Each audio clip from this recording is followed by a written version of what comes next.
Dawn breaks over the Bug River, its pale light casting long shadows across a landscape that, just hours earlier, had been quiet. Now it trembles under the weight of war. 3 million German soldiers, neatly aligned in columns, march east, their boots pounding against the earth with the certainty of fate. Behind them, miles of tanks, trucks, and artillery churn toward the Soviet border. It is the largest military invasion in history, a thunderous force determined to reshape the future of the continent. Engines roar to life, a cacophony that drowns out the morning birdsong. Priests stand at the ready, their hands trembling as they bless the banners that will carry their soldiers into the heart of an enemy they have long dreamed of defeating. From the heart of Berlin, radio broadcasts promise a swift victory, a triumph that will take no more than 6 weeks. It is a message of absolute certainty, the confidence of a nation that believes its destiny is already written. In Moscow, miles away from the rumbling mechanized war machine, the sun rises just as steadily, but the day offers no peace. Inside the Kremlin, Stalin, the man who once orchestrated purges and plotted with cold precision, sits frozen in silence. He is no longer the master of the Soviet Empire, but rather a prisoner of his own miscalculations. His intelligence network, bloated with misinformation, had failed to detect the storm that was now breaking over his people. The first bombs fall shortly after dawn, and within hours, the Red Air Force is reduced to cinders, burning on its own runways. The Soviet defenses, prepared for a conflict that would come from the east, are caught entirely off guard. For the first time in many years, Stalin is rendered helpless, unable to respond as the crushing momentum of the Nazi blitzkrieg plows forward with overwhelming force. Across Europe, the world watches in awe.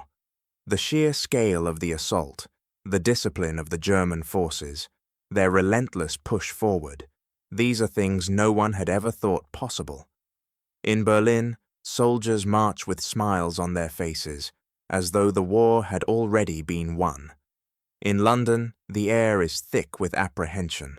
No one yet understands how far this invasion will go, how deeply it will scar the soul of the continent.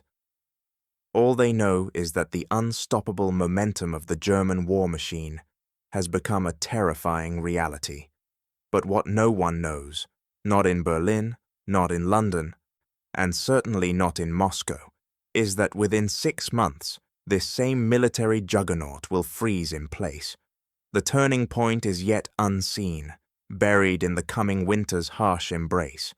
Operation Barbarossa, the invasion that was meant to crush the Soviet Union in a matter of weeks, is not only the beginning of a war between men, it is the opening of a war against time itself, a battle that will soon pit human determination against the seasons themselves. And though it may seem as though history has already chosen its victor, the war is far from over. The question lingers: what will give way first, the will of the invader or the brutal cold of the Russian winter? In the hours ahead, as the German advance marches deeper into Soviet territory, no one can yet comprehend that this war will not be decided by men alone. Since the fall of Poland and France, the German military machine has seemed almost divine. Blitzkrieg, the lightning war, appears flawless in its execution, fast, precise, scientific. Its success is undeniable, a perfect orchestration of strategy, speed, and technological superiority. Across Europe, the Nazi forces sweep through nations with such efficiency that they appear unstoppable. The world watches, awe-struck, as they conquer vast stretches of land in mere weeks, and the myth of German invincibility begins to take root. Within the ranks of the Wehrmacht, however, the myth takes hold most fervently. Generals, intoxicated by their success, convince themselves that no obstacle can stand in their way. They believe the same tactics that crushed Poland and France will prove equally effective in the vast expanse of the Soviet Union. Climate, terrain, distance, these are seen as mere technicalities, challenges that will bend to their meticulous schedules. The war will be brief, they reason, a matter of a few weeks, at most. With this conviction, the planners set their sights on a rapid advance, believing victory can be achieved before the onset of the harsh Russian winter.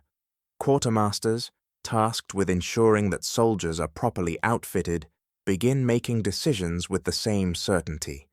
Summer uniforms are issued, and winter gear is deemed unnecessary, an extra burden that could slow the advance. The belief is simple. The Germans will be finished before the snow even has a chance to fall. In their arrogance, they ignore warnings from meteorologists who insist that the weather will soon turn, that the vast, frozen terrain of Russia will pose a threat unlike any they've encountered before. These cautions are brushed aside, dismissed as irrelevant to the grand design of the war. High command, wrapped in its own self-assurance, laughs at the very idea of defeat. They are convinced that the 3-month war will unfold as planned, swift, efficient, and decisive. And yet, with every passing day, the foundation of this certainty begins to crumble. The unforgiving land, the biting cold, and the stretched supply lines are all poised to remind them that even the most carefully laid plans can be undone by forces beyond human control. But what they fail to grasp is that nature has its own schedule, and it is one that will soon come for them. The thunderous advance of the panzer spearheads tears through Belarus, churning the earth beneath their treads and throwing clouds of dust into the air. It is a scene of terrifying efficiency. Tanks, trucks, and infantry move in perfect synchronization, a relentless wave of steel and fire, erasing everything in its path. In their wake, the landscape becomes a blur of destruction, the once peaceful villages reduced to smoldering ruins. The roads, once lined with simple homes and farmland, are now clogged with the captive, their faces etched with despair, their hands bound with the rope of their fate. Thousands of Soviet soldiers and civilians are rounded up, herded like cattle into the growing mass of prisoners. At Białystok and Minsk, entire armies are encircled, captured with stunning precision. The numbers grow, swelling to hundreds of thousands, as the German war machine devours the land. The officers of the Wehrmacht, intoxicated by their initial successes, speak with absolute certainty. Moscow is weeks away, they say, their voices filled with the hubris of men who have never been challenged. With each passing day, the myth of invincibility grows stronger, the belief that the Soviet Union will soon crumble beneath the weight of their advance. The world watches as the Germans carve a brutal path through the heart of Eastern Europe, confident in their ability to topple the mighty Soviet Union in mere months. But beneath the surface of this triumph, a quiet and insidious reality begins to emerge. The fuel trucks that supply the relentless machines of war begin to lag behind, their drivers struggling to keep pace with the sheer demand. The horses, used to pull the wagons and artillery, collapse under the brutal heat of the summer sun. Men, their faces drawn with exhaustion, begin to falter, their steps slowing as fatigue begins to take its toll. The first signs of wear begin to appear, small, almost imperceptible at first, but they are there, threatening to undermine the momentum that had once seemed unassailable. The German summer, which had felt so invincible in its zenith, begins its inevitable decline. The heat, once a weapon that had fueled their speed, now becomes a silent enemy, sapping strength and breaking down resolve. What the soldiers do not know, as they push deeper into the Soviet Union, is that the worst is yet to come. The relentless march forward, once filled with such confidence, will soon be tested in ways they never expected. And the summer, which had seemed so full of promise, will soon give way to a far colder, far more dangerous reality. In the distance, the first whispers of winter stir on the wind. By July 1941, Hitler surveys his war room with a quiet confidence, moving his map pins across the table as though the fate of nations is no more than a game of chess. His gaze is fixed firmly to the east, and with each pin placed, another victory is assumed. The German forces, now deep into Soviet territory, seem an unstoppable force, their advance a relentless march toward victory. Propaganda films flood the airwaves, showing endless columns of soldiers marching with purpose, their boots beating in time with the certainty of their triumph. The future appears written in bold strokes. Moscow, Leningrad, Ukraine. Each city will fall in turn, and with them, the Soviet Union will crumble. Field marshals, sitting in dimly lit strategy rooms, argue over which target should be struck first. They debate Moscow, Leningrad, and Ukraine, each man convinced that all three are within their grasp. The belief is unanimous. They have already won. It is simply a matter of which victory to savor first. The scale of the German advance has blurred the line between reality and propaganda, and the soldiers of the Wehrmacht, now a force of immense power, feel untouchable. There is no question in their minds that the Soviet Union, already staggered by the Blitzkrieg's brutal efficiency, will soon collapse under the weight of their assault. The future is assured, and victory is imminent. Yet, behind the scenes, the machinery of war is beginning to show signs of strain. The reports from logistics officers, buried beneath the stacks of orders and strategy memos, speak of shortages, fuel and rations in short supply, stretched too thin to sustain the push forward. But these warnings are disregarded. The belief in invincibility is so entrenched that these practical concerns are dismissed as trifles. After all, morale is high. The German army believes that the will of the soldiers and the terror of their blitzkrieg will melt Soviet resistance faster than the summer sun melts the winter's snow. In their arrogance, they overlook a sobering fact. Every empire before them has thought the same. From the Mongols to Napoleon, history is littered with examples of conquerors who assumed that their momentum was an unstoppable force, only to find that the land they sought to dominate could not be subdued by military might alone. There is something about the Russian steppe that resists even the most determined invader. But the Germans, like all before them, fail to see this truth until it is too late. What they do not know, as they push further east, is that their moment of triumph may already be slipping through their fingers. The heat of summer may soon give way to a far harsher force, and the very land they hope to conquer will begin to demand its own price. What will the cost of overconfidence be? And when the cold comes, as it surely will their victory march turn into a retreat? In the distance, the first rumblings of a coming storm stir, but for now, Hitler's map pins continue their confident march eastward. Behind the crumbling fronts, a quiet storm begins to stir. In the command centers of the Soviet Union, General Georgy Zhukov, a man both feared and revered, watches the chaos unfold with a grim determination. Despite the overwhelming tide of the German invasion, he begins to shape that chaos into something that might yet stand, a defense. Orders are issued to reorganize shattered lines, to dig in and hold, to bend but not break. But the task ahead is immense. Cities fall, villages are razed, and the once vast Soviet expanse begins to feel like an open wound. Yet even as the enemy rushes forward, something else begins to emerge in the heart of the Soviet Union, the strength to endure. In the factories of Ukraine and Leningrad, Workers scramble to disassemble machines, shifting entire production lines eastward to keep the war effort alive. The clatter of assembly is replaced by the hurried sounds of disassembly as railways hum with the movement of tanks, artillery, and vital supplies. These massive machines, once the pride of Soviet industry, are dismantled in the face of the enemy, only to be rebuilt in distant, hidden factories. It is a desperate act, a reorganization of life itself, but it is also a symbol of resilience.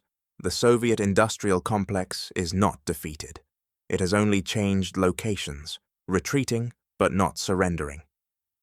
Meanwhile, in the shadow of the advancing German lines, the civilians of the Soviet Union respond to the call for sacrifice. Women, the elderly, and teenagers, many no older than children, flock to the factories, working long shifts in conditions that would break the most hardened soldier. Their hands, blistered and raw from the constant strain, assemble T-34 tanks, the Soviet response to the might of the German Panzer. The machines roll off assembly lines in mud-floored sheds, the air thick with smoke and the stench of oil. There is no time for breaks, no time for questions. These workers know that their efforts, no matter how small, are the threads that will hold back the storm. In the streets of Moscow, a different kind of resistance takes shape.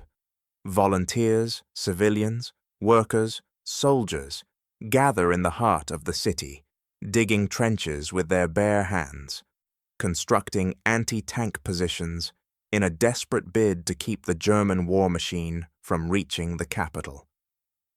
Their unity is driven by one singular purpose: survival. The streets are filled with men and women who have never held a rifle, their faces covered in the dirt of their labor. Yet there is something in their eyes that speaks of an unyielding will. They will not leave their homes without a fight. As the days pass, intelligence reports filter back to the German command. The reports are baffling. The enemy does not run out of men, they state. In the face of such overwhelming losses, the Soviet Union continues to replenish its ranks, drawing upon a well of human endurance that seems inexhaustible. It is a testament not to the might of Soviet leadership, but to the very nature of the people. The momentum of the German advance begins to slow, as if it were sinking into thick, unyielding mud. The speed and precision that had once defined the Blitzkrieg falters under the weight of Soviet resistance, and yet, in Berlin, there is no retreat from the belief in victory. The Wehrmacht may be stalled, but the German pride remains intact. What they do not yet know is that this war will be measured not in months, but in years, and that the true test of this conflict will not be speed or efficiency, but endurance itself. In the coming months, the enemy will discover that the Soviet Union's strength does not lie in its size, its weapons, or its leadership.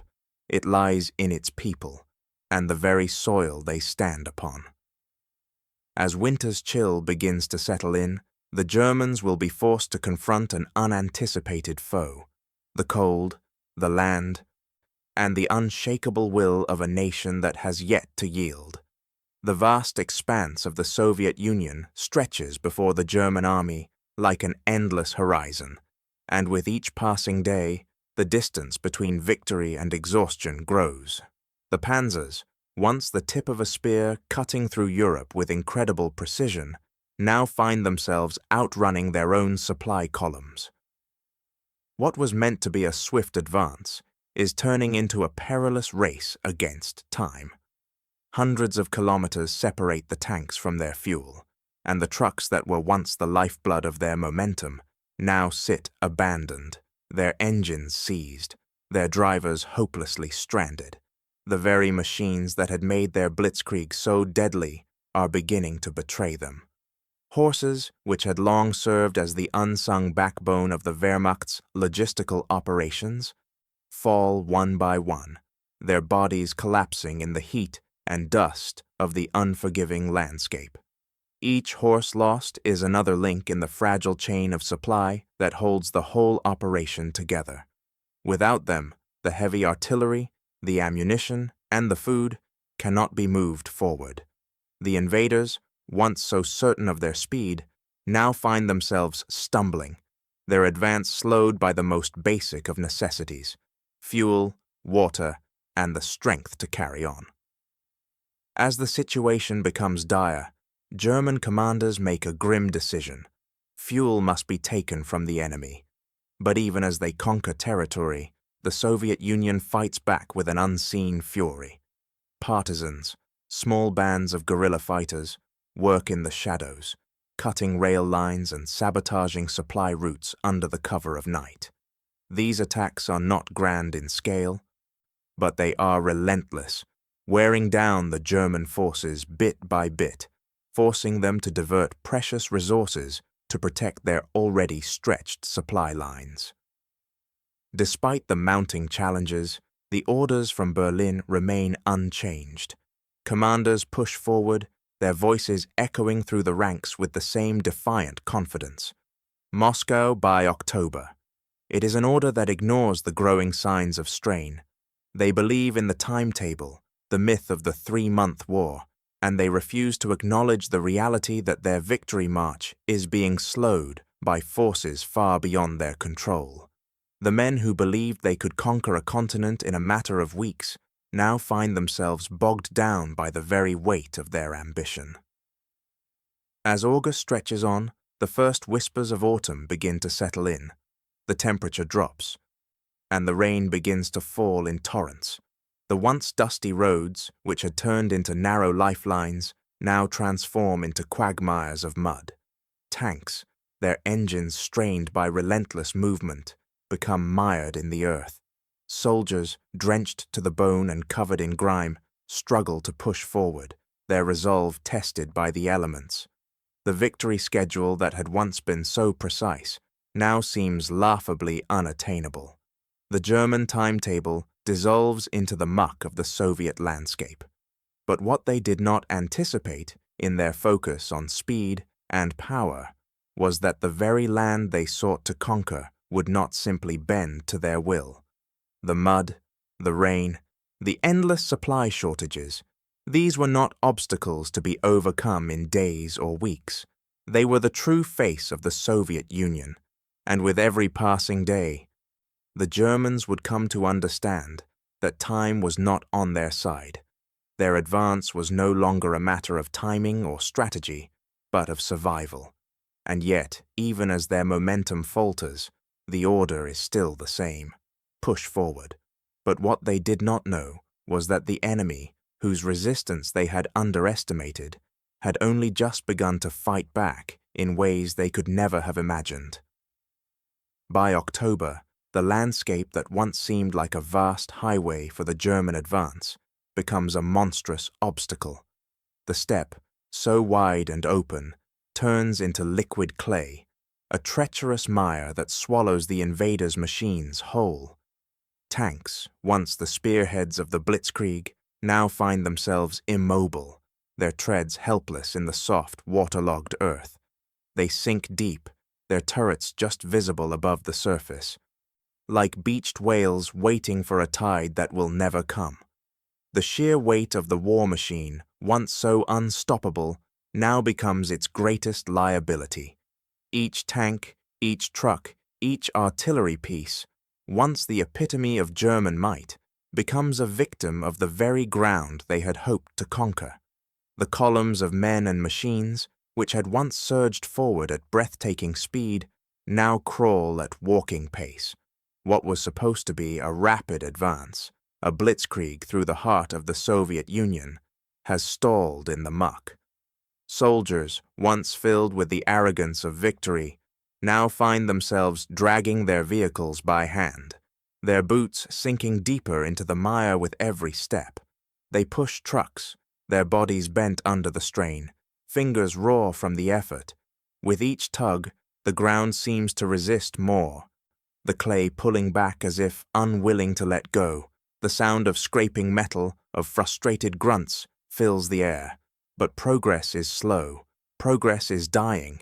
The very land they thought they could conquer is now choking them. The situation grows more dire with each passing day. Food, once plentiful, now spoils as the supply lines stretch thin, trapped in the same mud that holds the German army in place. The radios, lifelines to distant commanders, begin to fail. Transmissions lost to static, messages trapped in the void. The Germans, who had once prided themselves on their technological superiority, are now helpless before the elements, stripped of their greatest advantage.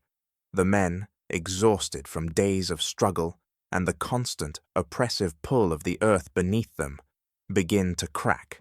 Tempers flare, morale plummets. What had been an army of disciplined soldiers now seems like a mass of frustration, each man struggling not just against the Soviet forces, but against nature itself. The Germans, in their hubris, had never planned for this. The weather, once a distant concern, begins to play its own brutal part. The rains, which had already turned the earth into a morass, give way to sleet. The sleet turns to snow, a bitter reminder that winter in Russia does not arrive politely. It sweeps in, uninvited, like an old enemy with a grudge. The snow falls in thick, choking sheets, blanketing the ground and the soldiers, reducing their world to a white, endless expanse.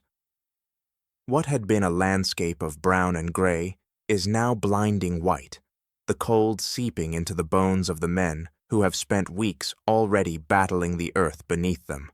And with the snow, the timetable that had seemed so assured begins to disintegrate.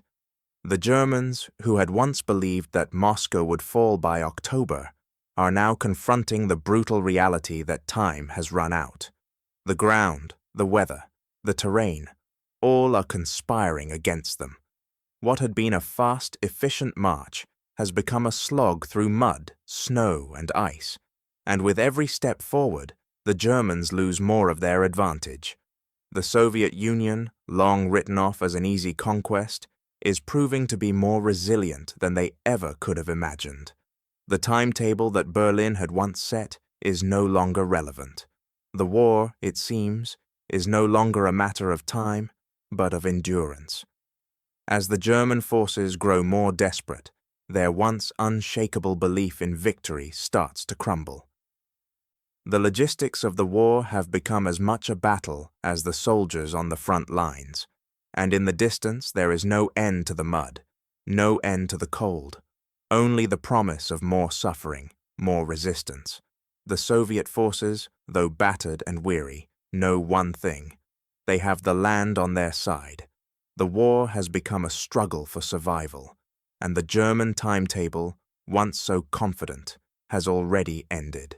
What they did not foresee, what they could not foresee, was that the very land they sought to conquer would be the one to drive them to the brink. Now, as they stare into the winter's icy grip, the question looms: how much longer can they endure? And what will it take for them to understand that the greatest weapon of all was not on their side, but in the soil beneath their feet? In the coming days, the German army will find that the most relentless force in this war is not their enemy's soldiers, but the land itself. On October 6 in 1941, the final drive toward Moscow begins in earnest. The German army, swollen to 2 million men, marches eastward, their boots crunching against the frost-hard earth, the wind bitter and unyielding. The air is thick with the weight of anticipation, the promise of victory, and the creeping realization that the weather and the land itself are becoming adversaries in this campaign. This is to be the final assault, the culmination of months of rapid advances, the moment when the Wehrmacht believes that all their efforts will pay off. Moscow will fall, and with it, the Soviet Union. The initial success is swift and brutal. The German forces, now experts in the art of encirclement, collapse the Vyazma and Bryansk pockets, capturing hundreds of thousands of Soviet soldiers. These victories, though costly, add weight to the myth of German invincibility. The Red Army, battered and retreating, cannot seem to stop the relentless tide. The prisoners taken in these encirclements are driven forward, forced into the depths of captivity as the Germans continue to push toward their ultimate goal. For a moment, it seems as though the Germans will sweep the Soviets aside, their machine unstoppable, their momentum irresistible. But what begins as triumph slowly begins to reveal its own limitations. Each victory, each encirclement, costs precious time. The resistance put up by the Soviet forces, though outnumbered and outgunned, is fierce and unyielding. The terrain, which had seemed like an open road to Moscow, proves to be more treacherous than expected. The Soviets fight with a tenacity that surprises the Germans, using the very land they are fighting to conquer as their weapon. With each pocket of resistance, weeks are lost, weeks the Germans cannot afford. The further they advance, the further the logistical lines stretch, and with every additional kilometer, the strain on their supplies grows heavier. Fuel rations, once a constant flow, now dwindle to half. Ammunition, which had been abundant, is reduced to a third of what is needed. And still, the orders remain the same. Press on. The command is clear, and it is not one that can be ignored. The stakes are higher than ever, and to falter now would be a betrayal of the vision that had led them this far. The soldiers, weary and strained, push forward through the increasingly inhospitable landscape, driven by the belief that victory is just beyond the next ridge, just around the next bend in the road. But each step forward feels more like a step into a void, where the horizon that once seemed so near is now receding further and further into the distance. The dream of a quick victory, once so certain, begins to dissolve with every passing day. The cold is relentless, gnawing at the bones of the men as they march, their uniforms ill-equipped for the bitter chill of the Russian autumn. Their faces are pale and drawn, eyes sunken from exhaustion, their bodies slowed not just by fatigue, but by the knowledge that they are racing against time, against an enemy they cannot see. Every step feels like an eternity, each day blending into the next as the weight of the journey takes its toll. The Germans begin to realize that they are not just fighting soldiers, but the land itself, which resists their advance with a cold, stubborn resolve. The terrain has become an enemy in its own right, with mud, ice, and snow adding to the already overwhelming burden of supply shortages. The Soviet defenders, meanwhile, have dug in deeper. Their will to fight is not yet broken, and the further the Germans push, the more entrenched the Soviets become. As they march toward Moscow, the Germans begin to feel the shift. What had once seemed like a confident, steady march toward victory now feels like a march toward an unknown and uncertain future. The horizon no longer recedes, it remains stubbornly out of reach.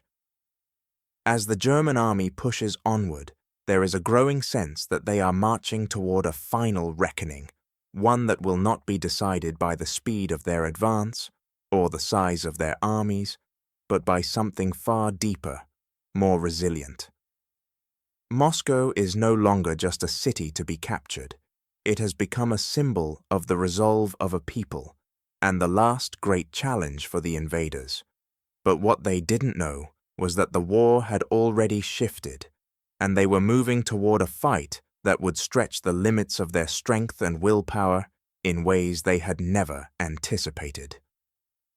As October wanes and the German army closes in, Moscow, the heart of the Soviet Union, prepares for a fate few had ever imagined possible.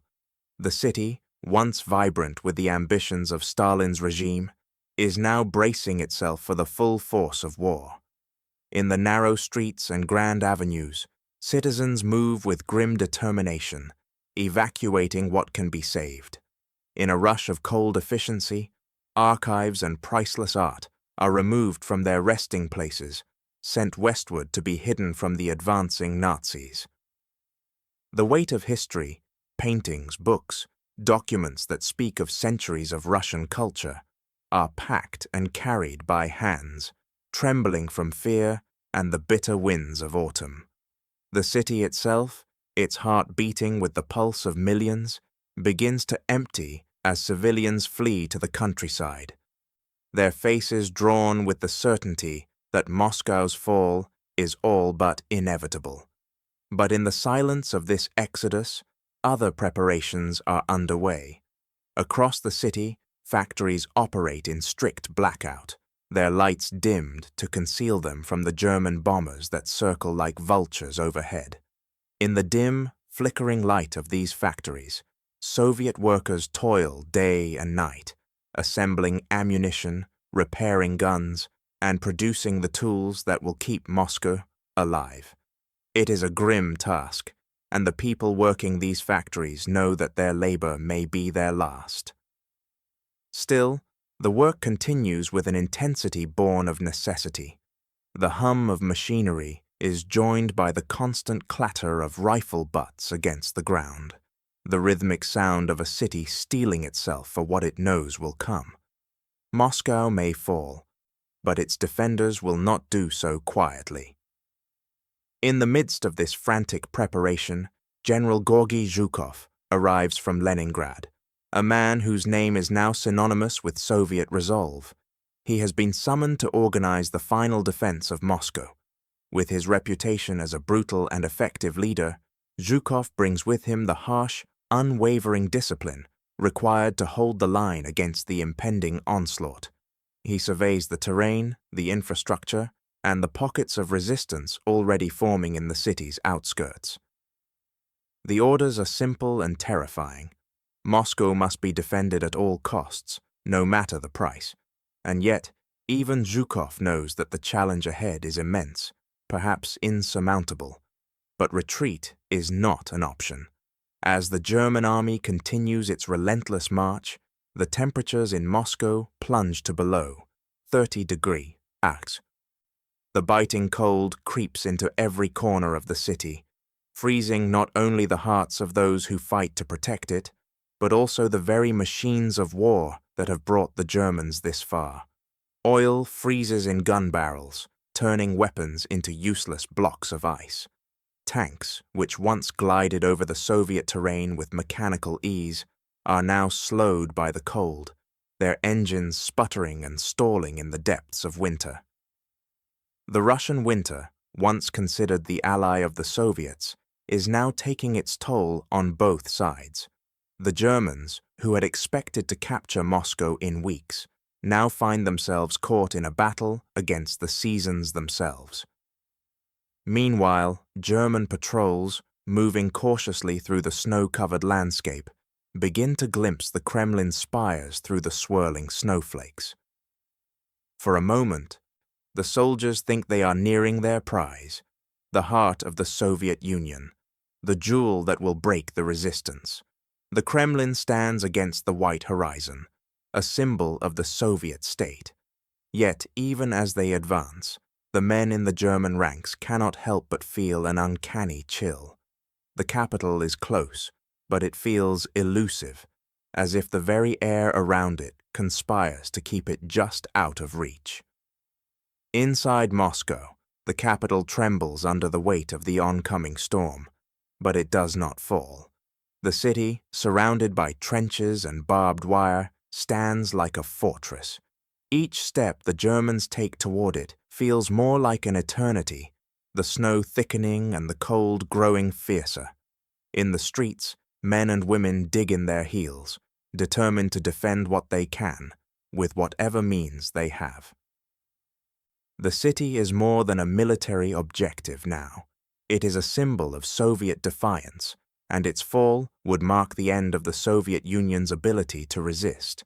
But Moscow has something more: its people, its resolve, and the looming presence of Siberian divisions moving westward to join the defense.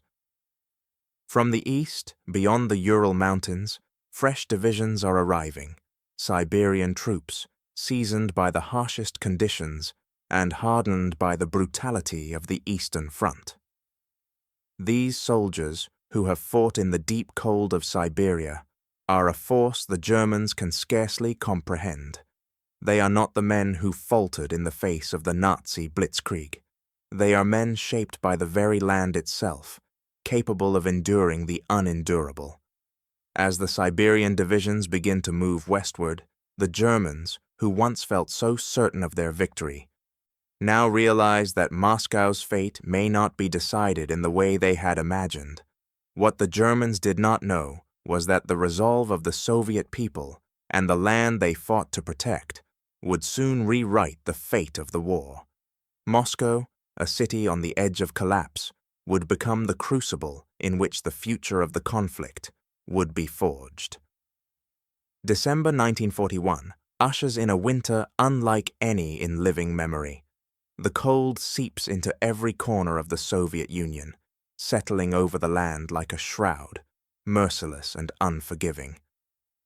Moscow, already battered by weeks of fierce resistance, now faces a new, unseen adversary, the brutal Russian winter. The ground, which had once yielded to the steel treads of the German panzers, now hardens into a frozen expanse of ice and snow. The very earth seems to reject the invaders, holding them fast in its grip. The temperatures plummet to unthinkable lows, the kind of cold that doesn't just chill the skin, but gnaws at the bones. And the Germans, who had expected victory to come swiftly, find themselves unprepared for the ferocity of nature. The German soldiers, outfitted in thin wool uniforms, their boots unlined and inadequate for the depths of winter, are the first to suffer. The cold infiltrates their ranks, creeping into their very marrow. In the early mornings, sentries, standing guard in the biting winds, lose fingers to frostbite before they even know what's happening. The men who had once moved with the precision of a machine, their every movement part of a carefully orchestrated war effort, now stagger under the weight of cold and exhaustion. What was once an army of rapid, disciplined soldiers has become a ragged procession of men, their faces numb, their limbs stiff with the cold. Frostbite casualties begin to exceed those of combat itself, as the German soldiers fall victim to an enemy they cannot fight, the land and its winter. Engines that had once roared to life at the turn of a key now refuse to start. The fuel in their tanks thickens into sludge, and the oil in their engines turns to ice. The machines that had been the pride of the German military, tanks, trucks, and guns, now sit frozen in place, as helpless as their human counterparts. The precision that had conquered France, that had taken city after city with methodical efficiency, now paralyzes itself. It is no longer the speed of the blitzkrieg that leads the charge, but the weight of an army caught in the grip of an unrelenting winter. What had been designed to be an unstoppable force is now an army of statues, its machines frozen in time, its soldiers struggling merely to survive. The suffering is profound. Officers, once confident in their control, now find themselves begging for retreat, their voices hoarse with the realization that the war they had expected to win within months is now a struggle against nature itself. But Hitler, in his unshakable belief that the Wehrmacht cannot show weakness, forbids any retreat. Victory is still within their grasp, he insists, even as the army falls apart under the weight of frost and fatigue. The landscape around them is now a battlefield of attrition, not against an enemy's bullets, but against the very forces of nature that the Germans had underestimated. The men, unable to fight the cold, watch as their comrades fall one by one to the frost. The harsh reality is that the cold, more than the Soviet forces, is now their deadliest opponent. The freezing temperatures stretch into the endless days of December, testing the resolve of the German soldiers in ways no military strategy ever could. The ever-present cold becomes a constant companion, a reminder of how vulnerable the human body is when stripped of its defenses. The landscape, once an open road to Moscow, now feels like an alien world. The Russian steppe, vast and unyielding, is no longer a place for swift, decisive warfare, but a frozen wasteland where every movement, every breath is a challenge. Even the tanks, which had moved through the Russian landscape with such ruthless efficiency, are now nothing more than hulking statues of metal, immobilized by the cold, their guns silent. The Wehrmacht, which had once been the epitome of precision and efficiency, is now a broken machine, its members struggling not just to defeat the enemy, but to survive the winter. And yet, despite the overwhelming evidence that their advance has stalled, the belief in victory remains stubbornly alive. The officers continue to issue orders to advance, even as their soldiers are frozen in place. The machines that once made them so powerful now stand as silent witnesses to their failure. The German army, which had swept across Europe, is now stuck in a battle it cannot win, facing a foe it cannot conquer, the Russian winter. The cold cuts deeper than any bullet, more insidious than any tank, and as the men grow weaker and the equipment continues to freeze, one question begins to loom. Can they hold on long enough to recover, or has the cold, which they underestimated, already claimed their victory? In the distance, the harsh wind howls, and the soldiers wonder, what now? And far to the east, the Soviets prepare for what is coming next. The battle is not yet over. In the early days of December 1941, Joseph Stalin, reassured that Japan would not launch an attack from the east, makes a crucial decision. With the Soviet Union teetering on the brink of collapse, he unleashes fresh troops from Siberia, troops who have endured winters harsher than those the Germans could imagine, and who know the land better than any invader ever could. These soldiers, hardened by the brutal conditions of the Far East, have not been part of the desperate, drawn-out struggles to hold Moscow. Yet they now come to the defense of their homeland, with a determination forged in the most inhospitable regions of the world.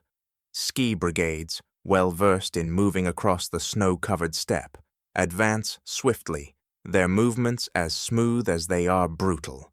Behind them, T-34 tanks, tough, fast, and designed to thrive in the deep cold, tear through the snowdrifts, their guns roaring as they push forward. These are not the tanks that had been halted by the freeze weeks earlier. The Soviet Union has found its strength again, and it comes charging out of the east. On December 5th, the counter-offensive begins. In the quiet of the Russian winter, Soviet forces launch their assault with a precision and ferocity that catches the Germans off guard. The Wehrmacht, which had once seemed unstoppable in its advance toward Moscow, now finds itself scrambling to respond to the unexpected fury of the Soviet counterattack. For the Germans, the lines they have established, lines that were meant to be their final hold, suddenly begin to break.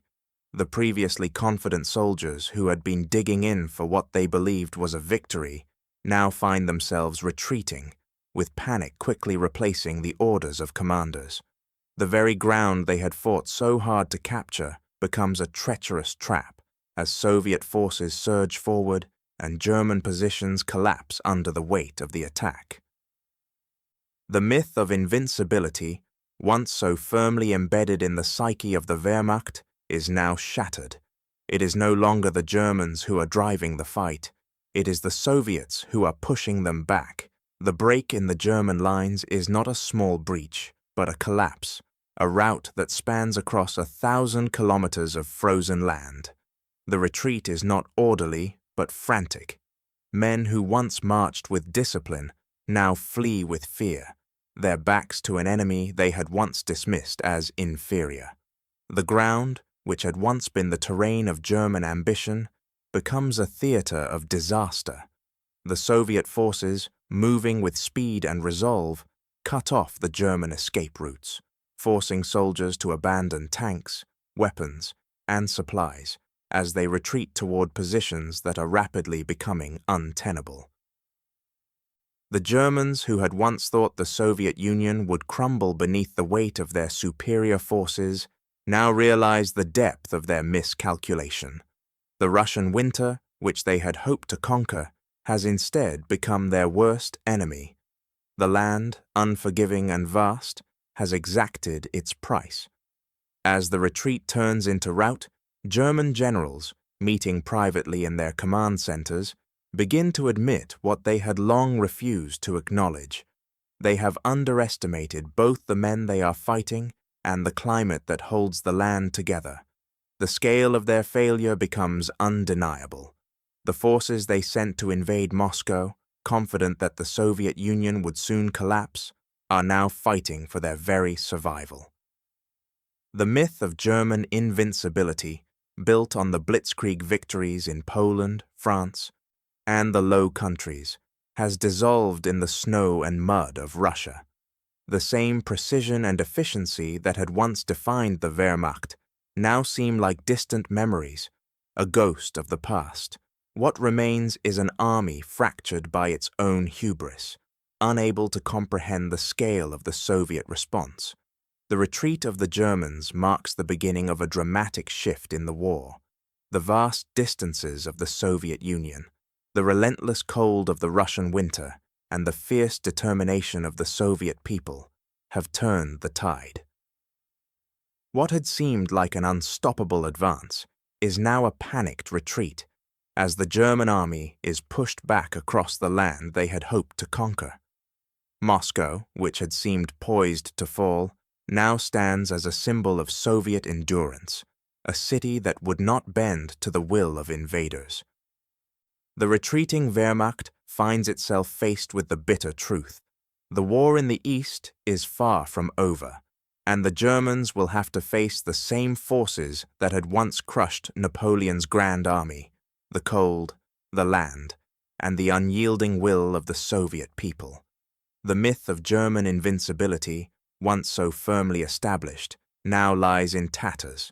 The soldiers of the Wehrmacht, broken and demoralized, are left to confront a reality that once seemed impossible. They have been pushed back, not by superior tactics or technology, but by the very land they sought to conquer.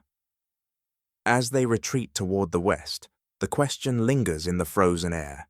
How could they have miscalculated so completely? How could the Germans, masters of military strategy, have so underestimated the resilience of their enemy?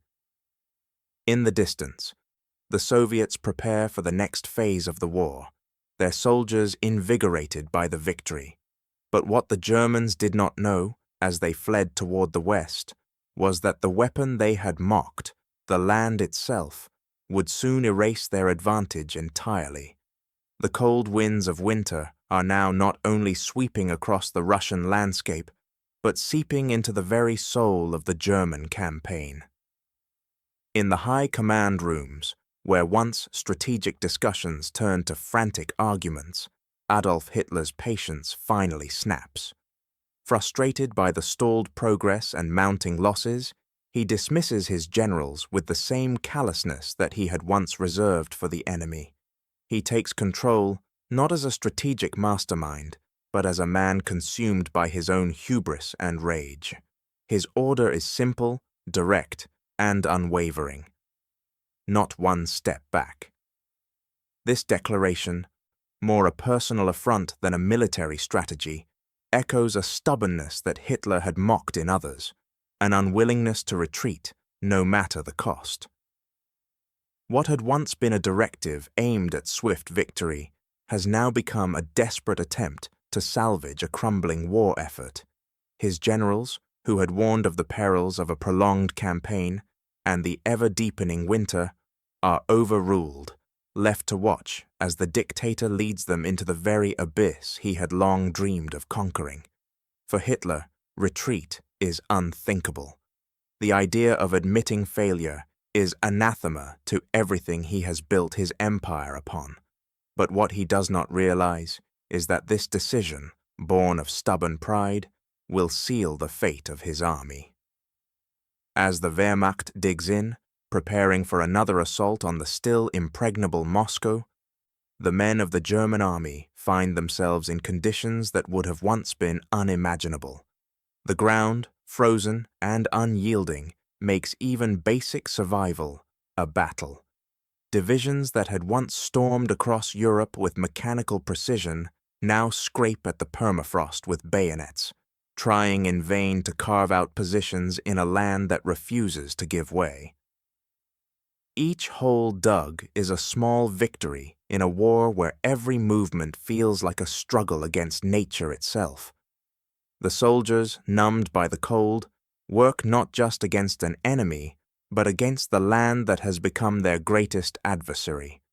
The bayonets meant for battle are now tools for survival, used to dig foxholes in the frozen earth that holds them captive. Resupply, once the heartbeat of any military campaign, has become an impossible dream. The supply lines stretch too far, and the resources are too thin to sustain the men fighting in the snow. Supplies no longer come by rail or truck, they come by horse and prayer, as the men hope that what little sustenance reaches them will be enough to keep them going. The once efficient machines of war, which had driven the Wehrmacht's rapid conquests, now stand useless in the frozen landscape. What was once a fearsome army is now a pale reflection of its former self, reduced to a grueling fight against the elements, the enemy, and time. And behind the soldiers, the evidence of their failure is becoming impossible to ignore.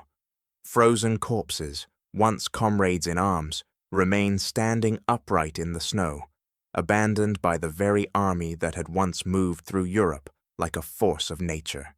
These men, the forgotten dead, now serve as grim markers of an ambition gone awry. The campaign that had promised victory in 6 weeks has now devoured 6 months, and the cost is evident not only in lives lost, but in the unraveling of the grand vision that had driven the Nazis forward.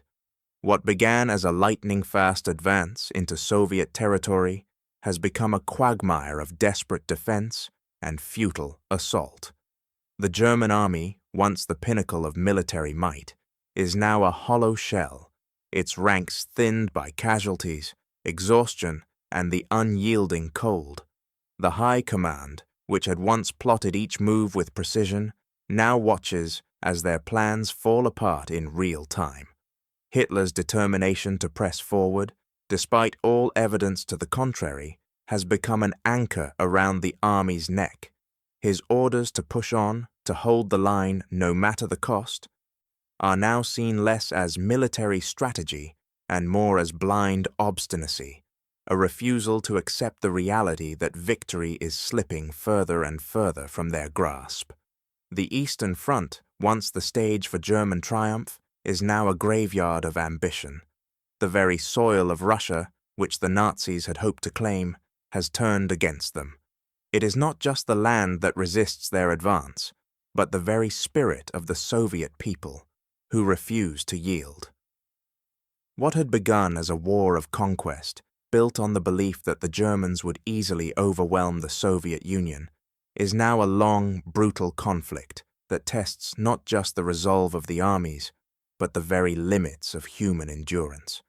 The Germans, stuck in the frozen expanse of Russia, are now paying the price for their overconfidence, their underestimation of both their enemy and the land they sought to conquer. As the bitter cold continues to bite into the hearts of the German soldiers, the reality of their situation becomes clearer with each passing day. The dream of a quick victory, the promise of glory and conquest, has turned into a nightmare of unrelenting cold, bloodshed, and defeat. The refusal to retreat, once seen as a sign of strength, has now become a testament to their failure. The myth of German invincibility, once so firmly believed, is now crumbling under the weight of reality. What Hitler does not know, in his blind pursuit of victory, is that the war has already been lost, and the Eastern Front has become a graveyard of ambition. The next question lingers in the cold Russian air. How long can they hold on before the inevitable happens? And what price will they pay before they are forced to acknowledge the truth? The bitter winter, the frozen ground, and the blood of countless soldiers will soon be the final testament to the Germans' lost dream. By the time spring 1942 begins to break over the horizon, the Wehrmacht is unrecognizable from the formidable force that had once swept through Europe. The tally of the toll is staggering. 750,000 men have been lost, either through combat, frostbite, or the ravages of the Russian winter. These soldiers, once the backbone of Germany's rapid victories, now lie scattered across the frozen Russian expanse, their lives extinguished in an unforgiving landscape. The loss is not just of men, but of the myth that had sustained Nazi ambitions, the belief that the German military machine was invincible. What had been seen as an unstoppable force has now been undone by the relentless cold, the vastness of the Soviet terrain, and the unyielding determination of the Soviet people. Thousands of vehicles, once symbols of mechanized warfare, are abandoned along the battlefront, frozen solid in the biting cold, their engines locked in place, immobile and useless. Tanks, trucks, and artillery sit like lifeless statues, swallowed by the snow, their iron exteriors indistinguishable from the desolate land around them. These machines, which had once been the pride of the German army, are now reminders of their failure, frozen relics of a campaign that had overreached and collapsed under the weight of its own ambition. They will remain where they fell until the thaw, silent witnesses to a defeat that no one had predicted and few had fully understood at the time. What had been an efficient war machine is now a monument to futility, a reminder of how the promise of quick victory can devolve into a slow, painful defeat. The human cost is matched by a collapse of morale within the German ranks. What had once been an army filled with confidence and resolve is now a fractured force, its soldiers demoralized and disillusioned. The belief in the invincibility of the Wehrmacht, which had driven men to charge into the heart of Russia, is gone.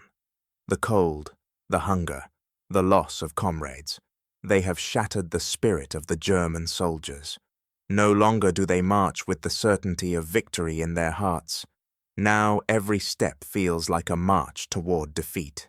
The once proud regiments, hardened by years of combat in Europe, are now but shadows of what they once were. Officers whisper to each other in quiet desperation, acknowledging that the dream of a swift conquest is forever lost. The road to Moscow, which had seemed so clear, is now a broken, winding path leading nowhere. In stark contrast, the Soviet morale has hardened. The people of the Soviet Union, who had endured years of purges, hardship, and fear under Stalin, now find a new strength in the face of the invader. What had seemed like a doomed defense is now a battle of attrition, a struggle that the Soviets are willing to fight with every ounce of their being. For them, the defeat of the Germans is not just a matter of military strategy, it is a matter of survival, of preserving their land, their families, and their way of life. The brutal winter that had crippled the German forces is now part of their victory, a symbol of their resilience. As the snow begins to melt and the thaw sets in, the Soviet Union stands stronger, with its confidence solidified by the winter's destruction. They have faced the worst and survived.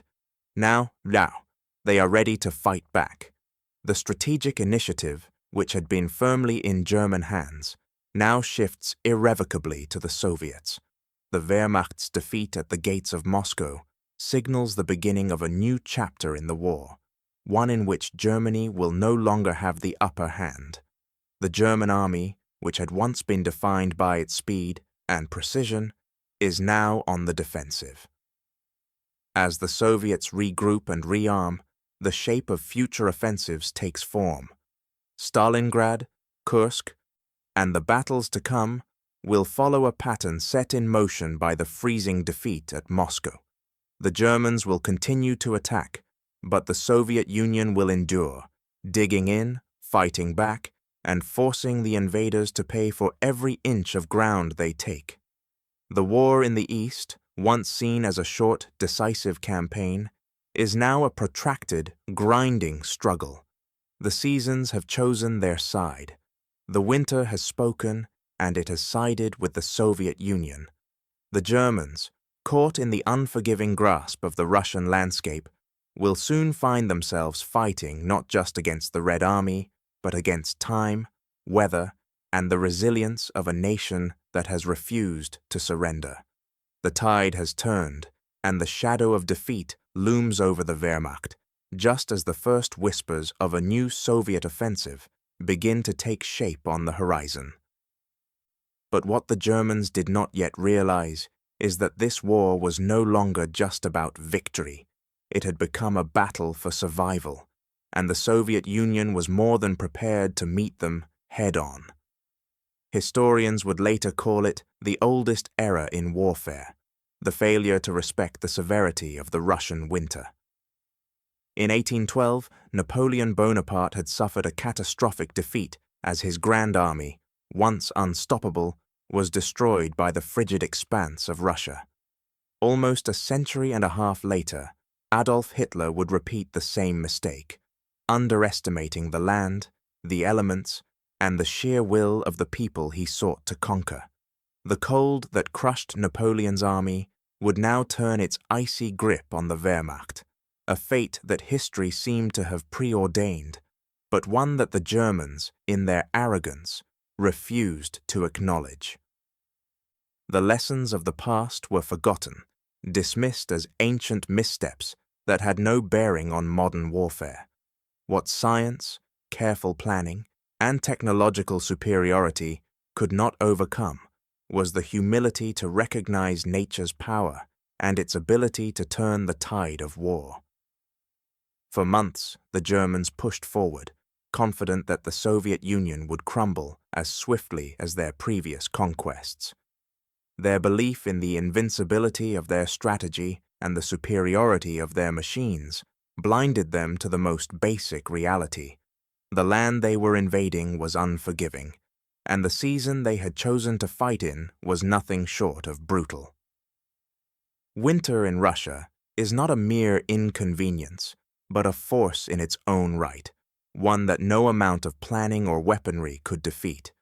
The Germans had anticipated a swift victory, one that would take mere weeks, but what they had not factored in was the relentless nature of the cold, the vast distances they had to cover, and the resolve of the Soviet people. The soldiers, caught in the grip of this failure, paid the price for their leaders' disbelief. Their bodies, unprepared for the freezing temperatures and harsh conditions, were left to endure what their commanders had chosen to ignore. As the temperature plummeted, the thin woolen uniforms issued to the Wehrmacht soldiers became useless against the biting cold. Men who had once marched with pride and discipline now stumbled, frostbitten and exhausted, their strength sapped by the elements. Frostbite, once an afterthought in the warm climates of Europe, became a daily scourge. Hands and feet turned numb and black as the soldiers struggled to keep moving, pushing their machines forward, only to find that they were now prisoners of the very land they had sought to conquer.